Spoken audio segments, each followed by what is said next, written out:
ఏంటంటే పక్క వాళ్ళ లైఫ్‌లో అన్నీ ఉంటాయి.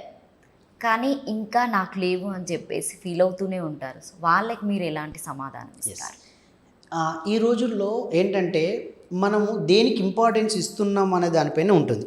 అవును. అంటే ఫర్ ఎగ్జాంపుల్ వేరే వాళ్ళకి ఒక వెహికల్ ఉంది, మంచి కార్ ఉంది, ఓకే, మంచి గోల్డ్ ఉంది, మంచి బిల్డింగ్ ఉంది. ఇది చూస్తే అవన్నీ ఏంటి? అవన్నీ ఒక వస్తువులు. అవును. ఆ వస్తువులకి మనం ఇంపార్టెన్స్ ఇస్తున్నాము. హ్మ్. మనం వస్తువులకు ఇంపార్టెన్స్ ఇచ్చినప్పుడు వాళ్ళతో పోల్చుకున్నాం, అది ఉంటేనే గ్రేట్ అని అనుకుంటున్నారు అని. కానీ ఎవరికైతే అది ఉంటుందో అంతకు మించిన వాళ్ళు లేరా? ఉన్నారు. ఉన్నారు.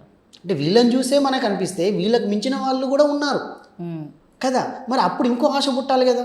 అవును. అక్కడ ఏం ఏం జరుగుతుంది అంటే వస్తువులకు ఇంపార్టెన్స్ ఇస్తున్నాము. హ్మ్. వస్తువులకు ఇంపార్టెన్స్ ఇచ్చినప్పుడు ఏం జరుగుతుందంటే మనం కొంత మన యొక్క సంతోషాన్ని లాస్ కావాల్సిన సందర్భం ఏర్పడుతుంది.